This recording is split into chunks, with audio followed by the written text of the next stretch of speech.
My name is Teresa Müller. This is my audience. Hi. Hey.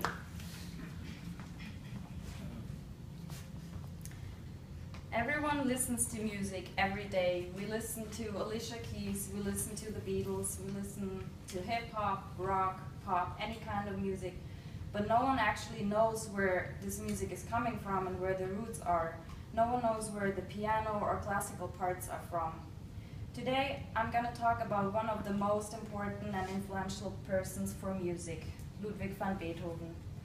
I'm going to talk about his life, his influence, and his music, his most important pieces and symphonies. Ludwig van Beethoven was born in 1770 in Bonn in Germany. He died in 1827 in Vienna, Austria. He was the oldest son of 3 sons to Maria Magdalena and Johann van Beethoven. All his other siblings died because of sudden infant death. His dad and his grandpa were both musicians. So he was born into this profession. He became a revolutionary romantic musician after a while. After his father's death, he was an alcoholic. He was the breadwinner for the whole family. He had to care about his 2 younger brothers and his mom. His mom died too very soon after his dad. He was very influenced by politics, and he even wrote 1 symphony just for the French Revolution, which was in 1789. He was a very political person. His dad wanted him to be the second Mozart. He wanted him to be a wonderkind. So he wanted him to be a very good musician from the start, the beginning. But for him, it took a little longer to become an influential musician. He studied music, math, and German, which was the normal education, and then he went to Vienna, and he started studying music with Joseph Haydn, another big composer who was a big influence to him. After a while, he got hired from a rich aristocratic guy.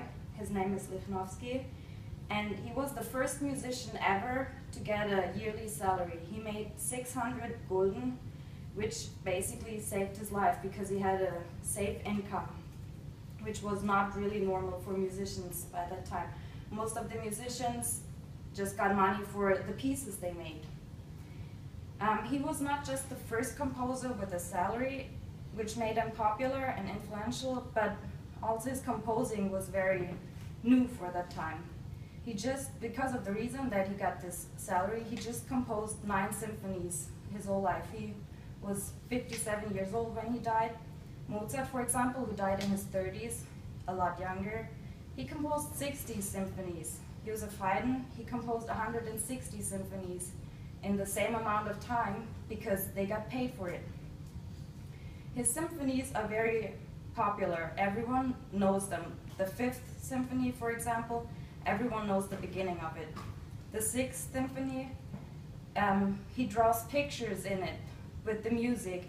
He has, for example, rain falling or a thunderstorm coming. After that, the sun comes back and the nice weather, and you can hear it in his music.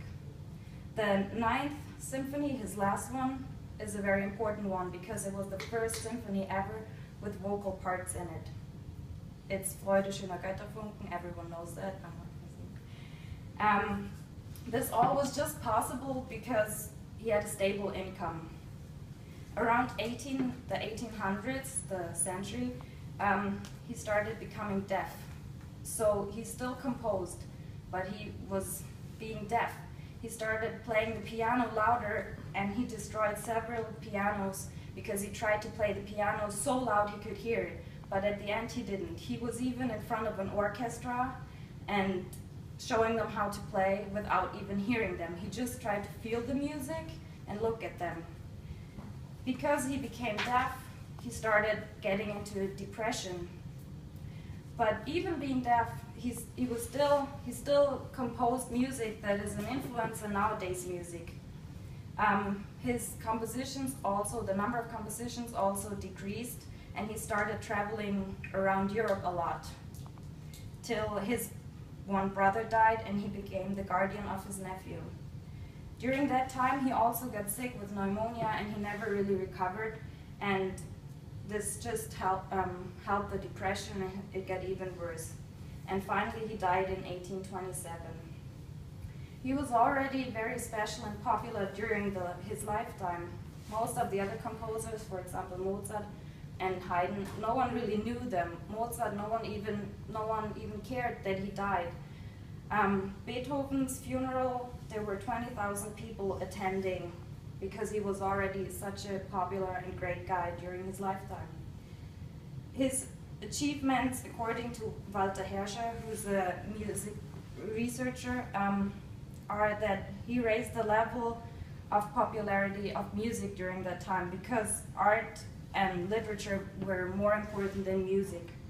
He also developed the symphony a lot further. He put in the first vocal parts, he put in the paintings into the music.